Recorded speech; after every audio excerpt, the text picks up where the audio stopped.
right, here we are again. We are into Matthew chapter 25.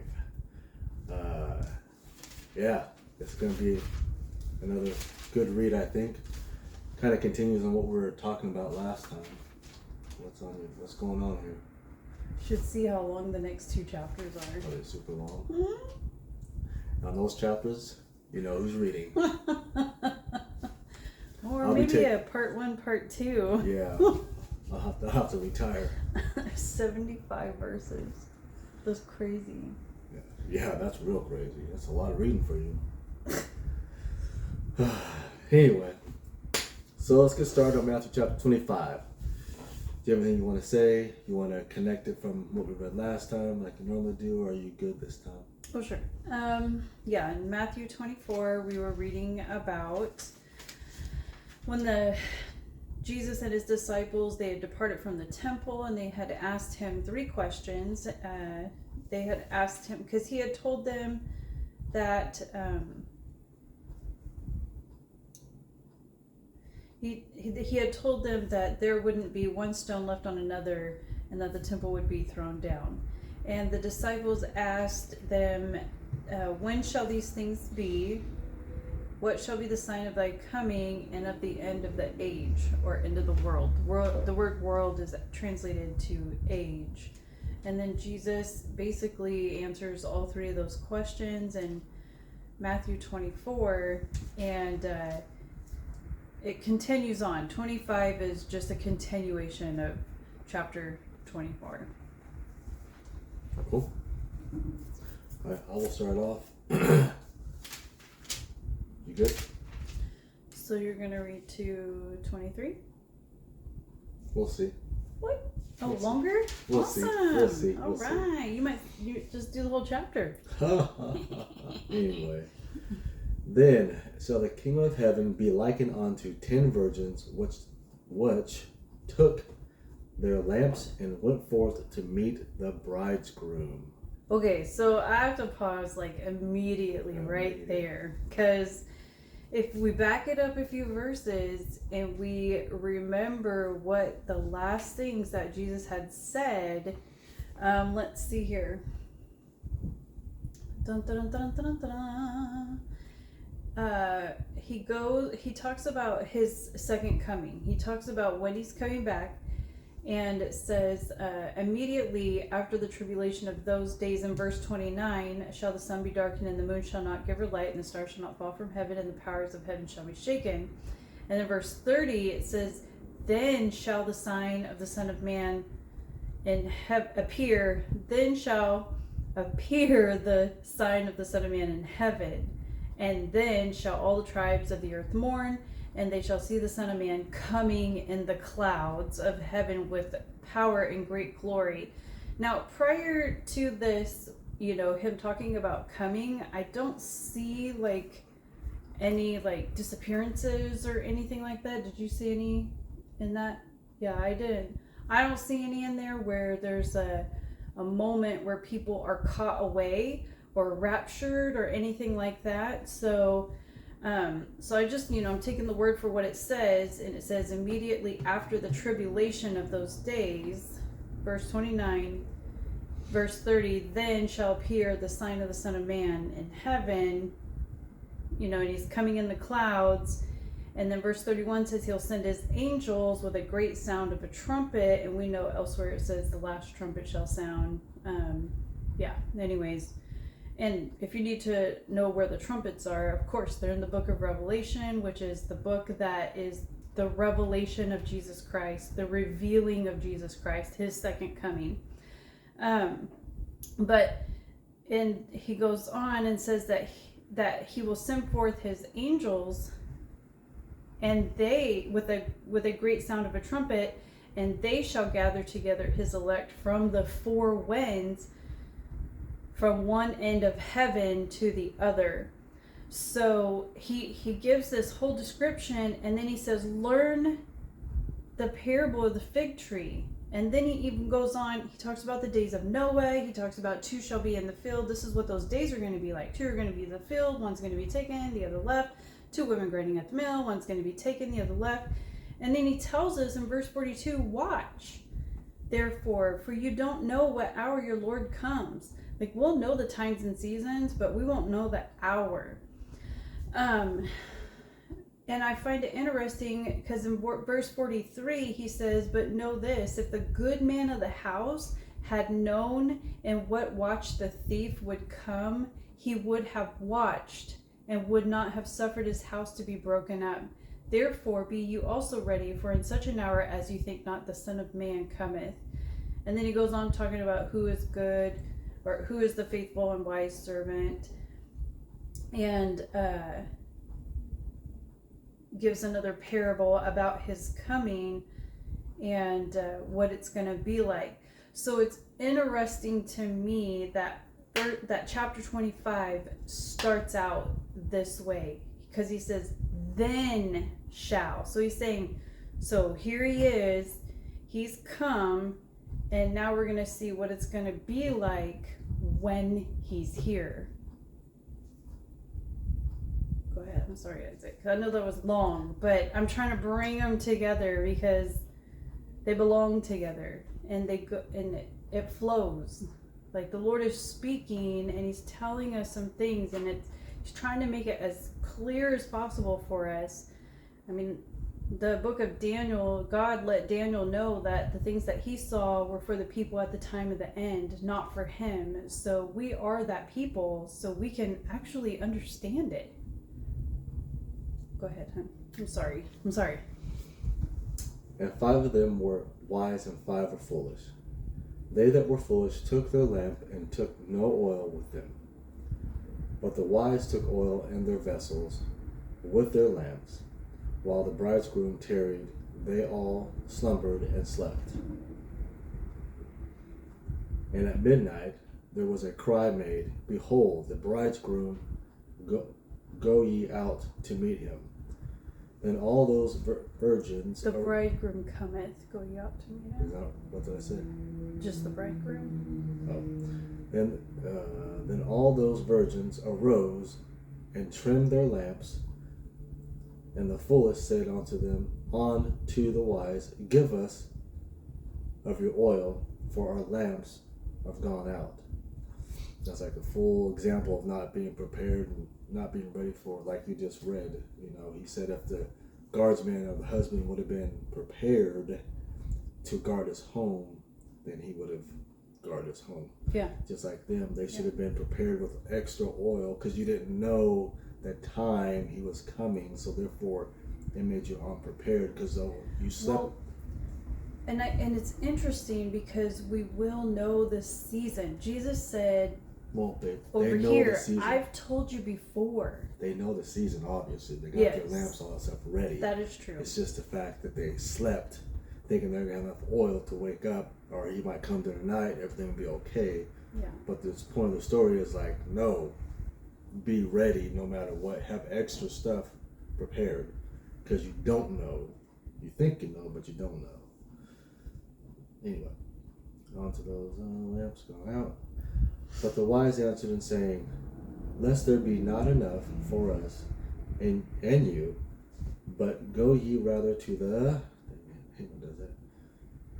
that sell, and buy yourselves. And while they went to buy, the bridegroom came, and they that were ready went in with him to the marriage, and the door was shut. Afterwards came also the other virgins, saying, Lord, Lord, open up to us. But he answered and said, Verily, verily, I say unto you, I know you not. Watch therefore, ye know neither the day nor the hour wherein the Son of Man cometh. And I know that oftentimes we hear this message preached about making sure you're full of the Holy Ghost, that you've got your spirit ready to go. It is, it is there. And, I mean, I guess that's fine. But really specifically, when I read this, I see Jesus really just trying to let us know to be prepared. Make sure that we are studying His Word. Make sure that we're, let's get our families together. Let's tell each other. Let's talk about these things.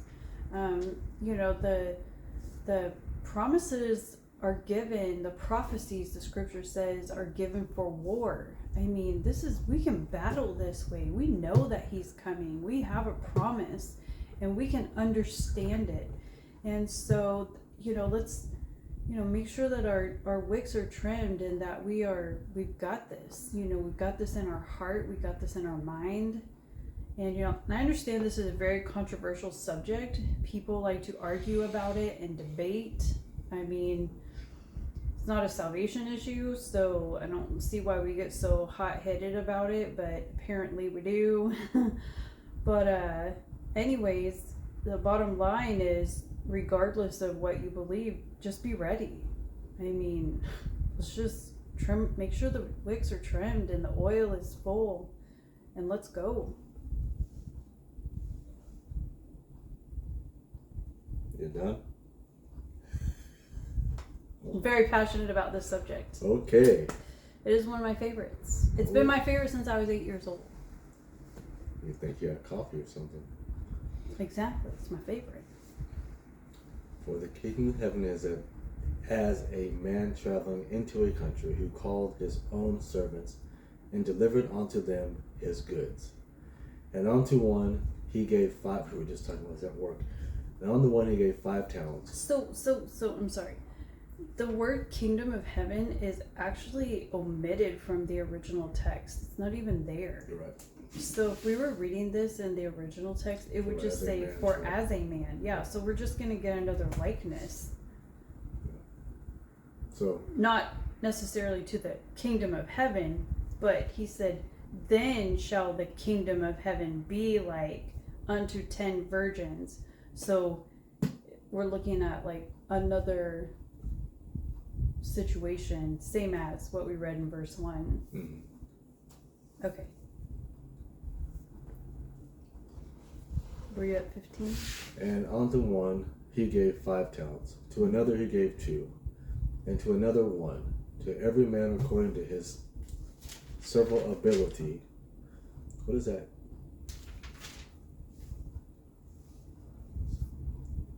Owned by books and private separated acquaintance. What are you reading? His own. His own His own several. No, it's not several. ability? Yeah, his several ability. What does that mean? It means Uncertain. it is the Greek word dunamis. That's interesting. To his several power, force, Private. to his several miraculous power, to his several ability, to his several abundance. So just to his own ability, basically. Meaning, might, mightily. Looking at Strong's dictionary to see this word. It's the same word that is used for when Jesus said in the book of Acts, and you shall receive power from on high. You shall receive dunamis from on high. It's the same word. Yeah. Interesting. We were just talking about that at work today, me and Ben, and we were talking about he had a passion that burns inside of him, because we were talking about moving and all that stuff, and he's like, so what do you want to do? What kind of what do you want to do when you go there? It's like an open door for you. And I was like, yeah, exactly. So it's like, I don't really know. And he's like, well, I'll tell you right now, like every day I wake up with a passion and desire to, he's talking about speaking to people. And it's like, and that's when I brought up this, I'm like, that's crazy, because that would be like having a talent that the Lord gave you. Mm. That, and we sit there and we compare all these things. But I think that this word talent means something else. What? Yes, it is a balance, mm-hmm. or a certain weight, a sum. So it's money, essentially. It is, yeah. So yeah, I remember this is the 5 talents. Where the one goes and buries his. But but you can still relate it to that though. Like the abilities that you have been given, use them. Yeah. That's what I'm saying. So it's like he has this ability that God has given him. It's a gift. he talks very clear, very calmly, he's an uplifting person. So he wants to be that type of person to speak to people and uplift. It's like we're kind of the same. I like serving people like that, making them feel good, and so I totally understand where he feels that passion. It's like it's almost like a ministry. Yeah. And that's where he would minister at. You know what I mean? It's in this. Yeah. We have all these. I can see that because you really like to speak faith to people, and and me, I just like to teach. So that would be my ability. My ability is teaching. I love to teach. Right. You like to speak to people. Feel strong and get up. Yeah, pick them up, lift them up. Yeah. And I think that's where my ministry is. Yeah, I can see that. Anyway, and straightway took his journey. Then he that received the 5 talents went out and tatted with the same. Traded. Oh, why did I say tatted? I didn't see the R in there. Oh, that's all the A. With the same, and made other 5 talents. Likewise, he that two, he also gained other 2. But he that received 1 went out and digged in the earth and hid the Lord's money. Man. So you're supposed to be out there. That goes with those talents. That's multiplying by you doing that, speaking to someone with the talent. You are multiplying other people to God. Yeah. Which is, that's money. Souls. You know what I mean? Yeah. But anyway. So where'd I go? The Lord, and so he that received the 5 talents came and brought other 5 talents, saying, Lord, thou delivered unto me 5 talents. Behold, I have gained beside them 5 talents more. His Lord said unto him, Well done, good and faithful servant. Thou that hast been faithful over a few things, I will make thee rulers over many things. Enter thou into the joy of thy Lord. How far do I go? 23. He also. You tired already? No. He also that had received 2 talents came and said, Lord, thou deliver me unto me 2 talents. Behold, I have gained 2 other talents besides them. You know what I like is that he didn't give him like 50, 100. Yeah. You know what I mean? Because that seems like it could be overwhelming. You know what I mean? The one he multiplied. What was it? 5, 2. Oh, it was 5, 2, and 1, right? The one that multiplied nothing. Yeah. He thought that was overwhelming. He was scared. I know. The Lord has gone where he hasn't gone to do these things. Hey, you're getting ahead of yourself. Anyway. You come on, make me stop. So, his Lord said unto him, Well done, good and faithful servant. Thou hast been faithful over a few things. I'll make thee rulers over many things. Enter thou into the joy of the Lord. And I think it's important to note that we are still talking about Jesus' return, okay? This is him coming back, his second coming. And this is what's going on. This is what's happening. The 10 virgins, and now we're seeing the servants with the talents. Verse 24, okay. Then he which had received 1 talent came, whew, my eyeballs are bouncing, and said, Lord, I knew thee that thou art an hard man, reaping where thou hast not sown, and gathering where thou hast not strawed. And I was afraid, and went and hid thy talent in the earth. Lo, there thou hast that. Lo, there thou hast that is thine. Woo! That is a tongue twister. His Lord answered and said unto him, Thou wicked and slothful servant, thou knewest that I reap where I sowed not, and gathered where I have not strawed. Thou oughtest therefore to have put my money to the exchangers, and then at my coming I should have received mine own with usury. So who are the exchangers? Yeah, I'm like, what? Where'd they even go to exchange money? How'd they even make more money? Like, yeah, who's he gonna give it to? Who are the exchangers? He's like, did he invest it? Were there stocks back then? That is a possibility. I mean, you know what I mean? Or did he just go to the bank and let it sit there and draw interest? Yeah, but if I'm looking at, okay, so let's liken this to, let's think about Jesus coming back. Okay, comes back. We're all like, no one's pounded on the door and been like, Lord, let me in, and he's saying thou wicked and whatever. That hasn't happened yet. He's just like checking things out, each one of us, right? But who would the exchangers be? Like, doesn't say it anywhere. That is interesting. Let me look at this word. The only thing I can see is like trapezites, I don't know how to pronounce it. A money broker or banker. Oh, there you go. Okay, but who are the humans that would be that? I mean, do you get what I'm saying? Like, we're the servant. Let's just say, Well, wait. Who was the banker? Judas. Yeah. So there you go. Wait, he wasn't a baker. Was he a baker? Yeah. Oh my gosh, I don't even know. He was a tax collector. No, Matthew was a tax collector. Yeah, so you know what? If there's tax My Bible collectors, quizzing brain is not on right now. If there's tax collectors, there's ways of, Yeah. So we just gotta look that up and figure it out. But anyway, let's move on. We'll say it forever. Interesting. Read forth. Okay. In the name of Jesus. I command you to read. You're stupid.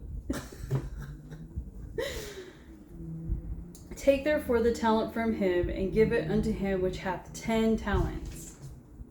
For unto every one that shall be given, for unto every one that hath shall be given, and he shall have abundance. But from him that hath not shall be taken away even that which he hath. But why would God even want money? I don't think it's about money. I know, that's what I'm saying though. This is a parable. Okay. He's literally letting us know, like, at my coming, this is what it's going to be like. Yeah, don't be wasting your time. This is what the kingdom of heaven will be like. 10 virgins, servants with talents. Don't waste what we got. Keep the wick trimmed. Go out there and profit with it. Not profit. Well, I mean, he likens us as a good and faithful servant. Let's read them. Let's see. Maybe he will explain. Okay. I forget where I was. 29, 30. 30. And cast ye the unprofit servant into outer darkness. There shall be weeping and gnashing of teeth. When the Son of Man shall come in his glory, and all the holy angels with him, then shall he sit upon the throne of his glory. And before him shall be gathered all nations, and he shall separate them one from another, as a shepherd divideth his sheep from the goats. And he shall set the sheep on his right hand, but the goats on the left. Then shall the king say unto them on his right hand, Come, ye blessed of my Father, inherit the kingdom prepared for you from the foundation of the world. Wow. From the foundation of the world. For I was an hungered, and you gave me meat. We just read this. No, we didn't. We talked about it. No, I'm telling you, we just read this. And they... Oh, yeah, you're right. He's repeating it again. Mm-hmm. But I command you to read. Stop. I was an hungered, and you gave me meat. I was thirsty, and you gave me drink. I was a stranger, and you took me in. Naked, and you clothed me. I was sick, and you visited me. I was in prison, and you came unto me. Then shall the righteous answer him, saying, Lord, when saw thee and hungered and fed thee, or thirsty and gave thee drink? When saw we thee a stranger and took thee in, or naked and clothed thee? Or when saw we thee sick or in prison and came unto thee? Dude, we conversated about it and everything. Don't you remember? Briefly. And the king shall answer and say unto them, Verily I say unto you, inasmuch as you have done it unto one of the least of these brethren, you have done it unto me. This is the multiplication. This is the talent. These are the things. Wow. So in other words, it's still their gifts that they were using, their talents, are what brought those people in. But what were they? It's not even. I don't even know that it's talking about bringing anybody in as much as it's just talking about serving. Yeah. They're servants. Yeah. Exactly. I'm still in the church mentality, but yes, going out on the streets and doing those things and meeting people, talking to them, and whether they and that's multiplying whatever. Believe or not, you served. So he went out. The one guy just went out and didn't do anything. I mean, he didn't do anything. Wow. He said, "No, I don't want to go out there. I'm good. I'll wait for the Lord to come back." I'm too afraid to go out there and give somebody some clothes. Take care of a sick person. If that was his thing. Well, Jesus is listing. But we don't know if all those people have the same thing. Well, no, it said according to his ability. So whatever his ability was, Exactly. Pick one. That's what I'm saying. It's like going out there and speaking or being nice to someone, dropping off some food at someone's house, and you know what I mean? Yeah. A widow's house. Yeah, all those things. Wow. I'm in shock right now.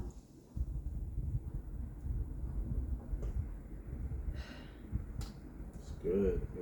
Did you finish? No. Oh, you know what? We forgot. Oh, we'll get to it. And the king shall answer and say unto them, Verily I say unto you, inasmuch as you have done it unto one of the least of these my brethren, you have done it unto me. Then shall he, I'm in verse 41, then shall he say unto them on the left hand, Depart from me, you cursed, into everlasting fire.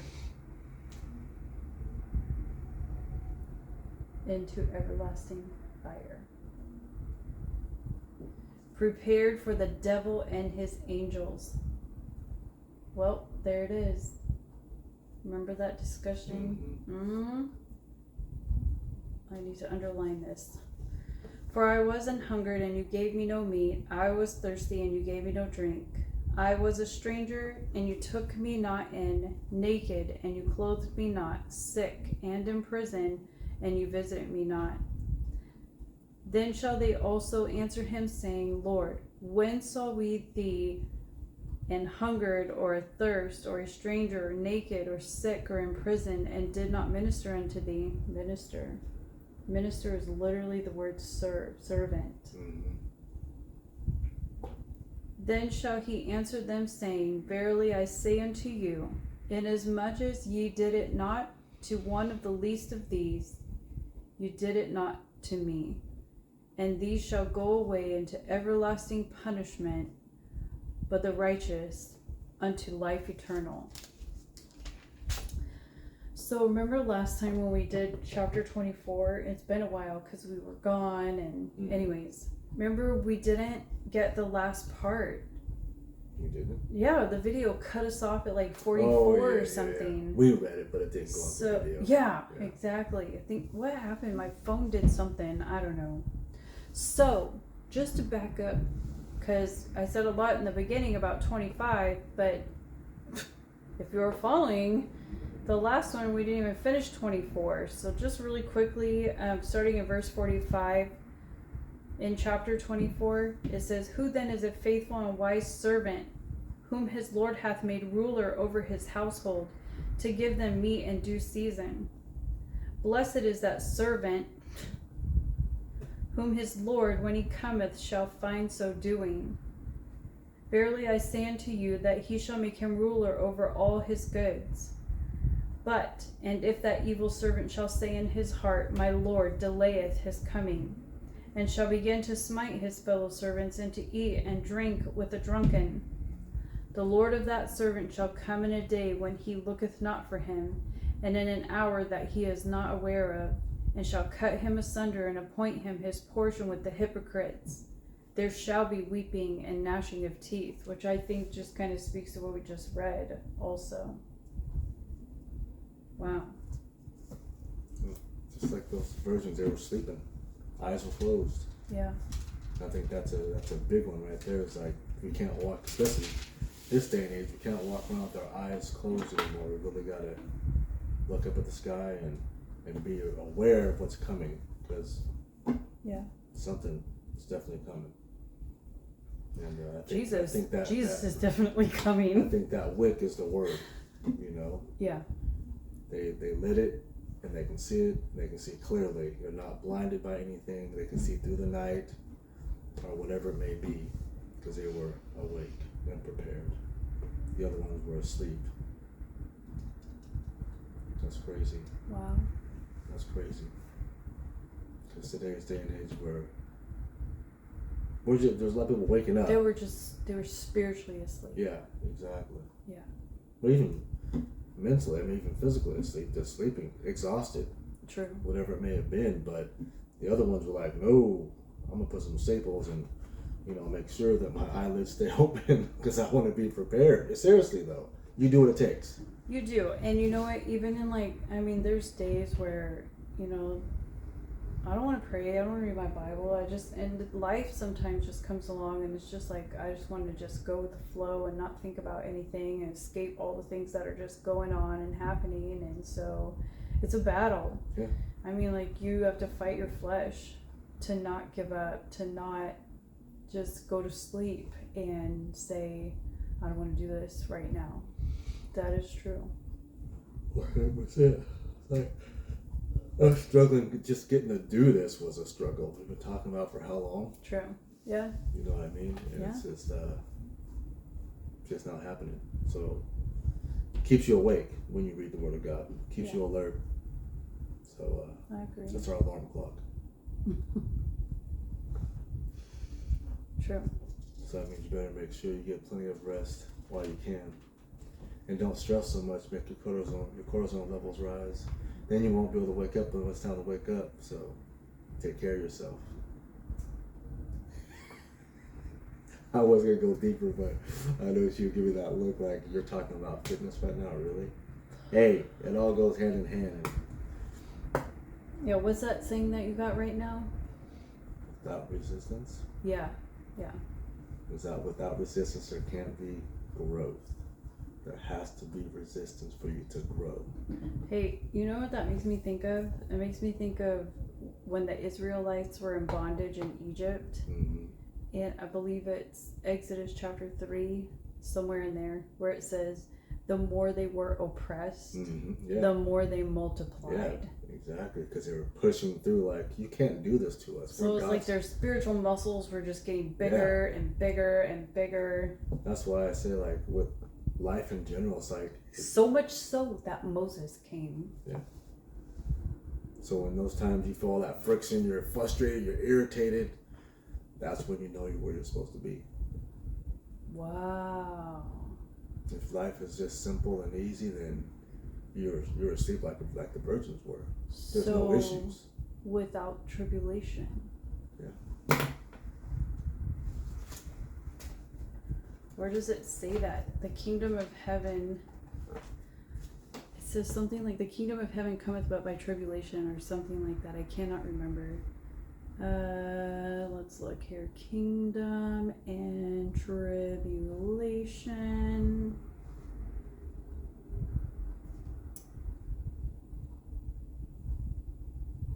Confirming the souls. Hold on. The kingdom. in Acts 14. And they preached the gospel. In verse 21 it says, and they preached the gospel to that city and taught many. They returned again unto Lystra and to Iconium and in Antioch, confirming the souls of the disciples and exhorting them to continue in the faith, and that we must through much tribulation enter into the kingdom of God. Yeah, that's it right there. That's that pressing. But the cool thing about that is it's a mindset. Wow. You have to have your mindset that you're getting to the other side. It's like reading the Bible every day. That's a pressing for me. Reading periods are pressing. But going to the gym, but going to the gym is like I can go lift weights and have fun and enjoy that resistance. It should actually be the same thing. Because if you know what's on the other end of that, it I should am be. not like, oh Jesus, please send me a trial today. No one's asking. We're not asking for it, but let me tell you. But when it does happen, I'm like, lead us not into temptation, but deliver us from evil. Realize that God's not going to put anything in your soul that you cannot handle. True. That's just it. That's just it. It sucks while you're going through it. I mean, that reminds me. Just imagine, I mean, you being bound, but and you're having to fight to get out of this situation. You got to kick and scratch, bite, lick, bite toes, whatever you got to do to bust through that door. You're going to walk out with some scars and some bruises. Yeah. So that's just spiritually, you're like, Lord, I don't want to go through this. It makes you, that's your spiritual muscles growing. What is it? Is it Luke? So it's like, again, so I look at all these, I look at people that want to commit suicide and all this stuff, and it's like, I don't understand that. Thank God I've never had to deal with that. The Lord bless me. But at the same time, it's like, it's still a trial. It's still asking that God is asking you to push and talk to Him. Push and talk to Him. Have that relationship so you can draw the strength not to destroy your life. Yeah. Because that's not what He wants you to do. If you believe that He is your creator, He created you not to do that. But He didn't create you not to go through trials and tribulation. Yeah. Now that's my passion. There it is. It's in Luke 21. I believe it's the same subject that we're talking. I don't know. It's probably been going for a while. Are you sure it's even still on? Oh, I don't know. Yeah, he's in the same passage, but in the book of Luke, there's a verse in there that is not in Matthew, and it says, "In your patience possess ye your souls." So he's talking about, he's telling the disciples, "You shall be hated of all men for my name's sake, but there shall not an hair of your head perish." And I think of that, like, sure, we look at it, we're like, oh, the disciples, they died. But I think that if we were to really look at this, like, because he goes on, he says, "In your patience possess your souls." Well, we have something to look forward to, that our soul will be with Him one day. Listen, don't lose your top. Yeah. And we can lose it, but make sure you come back. Because you're human. You're gonna do these things, but it's always about coming back to that circle. Yeah. And don't stay gone too long. Yeah. Because then you'd be like the virgins going, oh. Yeah. All right. That's it. Hope you guys enjoyed it. A quick little ending conversation there was pretty good. I think that's probably the best part. I enjoyed that a lot more. So there'll probably be more of that coming. I think the Lord's been speaking to me about that today in my work truck. Yeah. Yeah. What'd He say? He said, basically, needs to be more of a conversation, just conversation. It could even be just about how we handle our day to day. But That's it good. has to do with God, being Yeah. godly people.